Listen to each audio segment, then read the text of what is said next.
નમસ્કાર.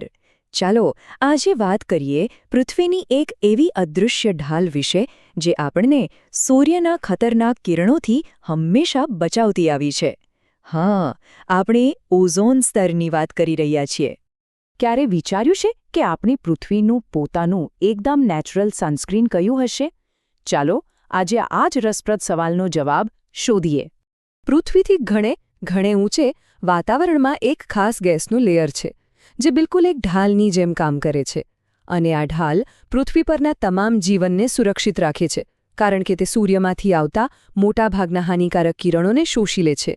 અને આ જ સ્તરને આપણે ઓઝોન સ્તર તરીકે ઓળખીએ છીએ. વૈજ્ઞાનિક રીતે કહીએ તો આ પૃથ્વીના વાતાવરણના ઉપરના ભાગમાં આવેલો એક વિસ્તાર છે જે સૂર્યના પારજાંબલી એટલે કે અલ્ટ્રાવાયોલેટ કિરણોને પૃથ્વી પર પહોંચતા રોકે છે. વિચારો, જો એ ન હોત તો પૃથ્વી પર જીવન જ કદાચ શક્ય ન બન્યું હોત. હવે અહીંયા એક મજાની વાત છે. આપણે જે શ્વાસમાં લઈએ છીએ એ ઓક્સિજન એટલે કે O2, એમાં 2 ઓક્સિજનના પરમાણુઓ હોય. પણ આપણી ઢાલ એટલે કે ઓઝોન એ O3 છે જેમાં 3 પરમાણુ છે. બસ આ એક જ વધારાનો પરમાણુ બધો જ ફેર પાડી દે છે.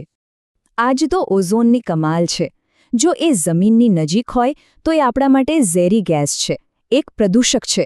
પણ એ જ ગેસ જ્યારે વાતાવરણમાં ખૂબ ઊંચે હોય ત્યારે જે આપણું જીવનરક્ષક બની જાય છે. એનું સ્થાન જ બધું નક્કી કરે છે.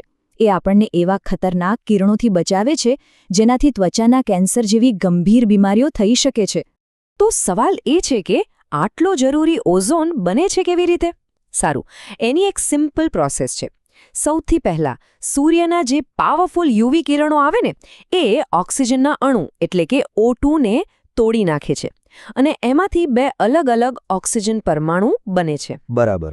અને પછી આ જે છૂટો પડેલો એકલો ઓક્સિજન પરમાણુ છે ને એ બીજા આખા ઓક્સિજનના અણુ સાથે જોડાઈ જાય છે અને બસ બની ગયો આપણો રક્ષક ઓઝોન એટલે કે O3. આ પ્રોસેસ કુદરતી રીતે વાતાવરણમાં સતત ચાલ્યા જ કરે છે. લાખો કરોડો વર્ષોથી આ સિસ્ટમ એકદમ પરફેક્ટ ચાલતી હતી. ઓઝોન બનવા અને તૂટવાની પ્રક્રિયા સંતુલનમાં હતી. પણ પછી કંઈક ગડબડ થવાની શરૂઆત થઈ. બહુ મોટી ગડબડ. આ સમયરેખા જુઓ. 1970 સુધી બધું બરાબર હતું. પણ પછી 80ના દાયકામાં અચાનક વૈજ્ઞાનિકોએ જોયું કે ઓઝોન સ્તરમાં મોટું ગાબડું પડી રહ્યું છે. એ પાતળું થઈ રહ્યું હતું. અને 1987 આવતા તો આખી દુનિયા માટે આ એક મોટી કટોકટી બની ગઈ. પણ આ બધું કરી કોણ રહ્યું હતું? આ નુકસાન પાછળ કોનો હાથ હતો? અને જવાબ મળ્યો, એ હતા માનવસર્જિત કેમિકલ્સ જેનું નામ છે ક્લોરોફ્લોરોકાર્બન્સ, શોર્ટમાં કહીએ તો CFCs. આ કેમિકલ્સ ઓઝોનના અણુઓને તોડવા માટે જાણે બન્યા હોય એટલા ખતરનાક હતા. અને સૌથી મોટી નવાઈની વાત તો એ હતી કે આ CFCs ક્યાંય દૂર નહોતા. એ આપણા ઘરમાં જ હતા. રેફ્રિજરેટરમાં, એસીમાં, સ્પ્રેની બોટલોમાં, અરે આગ ઓલવવાના સાધનોમાં પણ.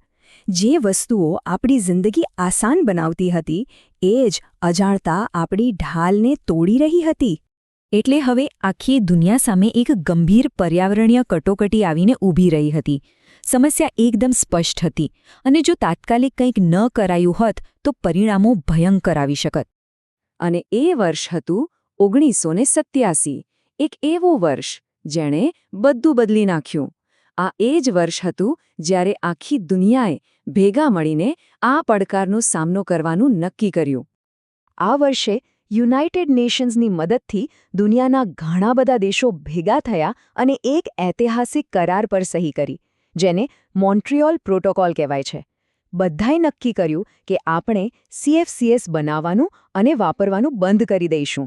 આખી દુનિયાએ એકસાથે મળીને લીધેલો આ એક અદ્ભુત નિર્ણય હતો. અને આ જે નિર્ણય લેવાયો ને એ જ આપણી પૃથ્વીની ઢાલને બચાવવા માટેનું પહેલું અને સૌથી અગત્યનું પગલું હતું. એણે સાબિત કરી દીધું કે જો આપણે બધા સાથે મળીને કામ કરીએ તો ગમે તેવી મોટી મુશ્કેલીનો સામનો કરી શકીએ છીએ. તો આ ઓઝોનની વાર્તા એક સંકટથી શરૂ થાય છે, પછી એક વૈજ્ઞાનિક શોધ આવે છે અને અંતમાં આખી માનવજાતનો એક સામૂહિક વિજય થાય છે. તો છેલ્લે એક સવાલ, ઓઝોનની આ સફળતાની વાર્તામાંથી આજે આપણે જે આબોહવા પરિવર્તન જેવા મોટા પર્યાવરણીય પડકારોનો સામનો કરી રહ્યા છીએ તેના માટે શું પ્રેરણા લઈ શકીએ?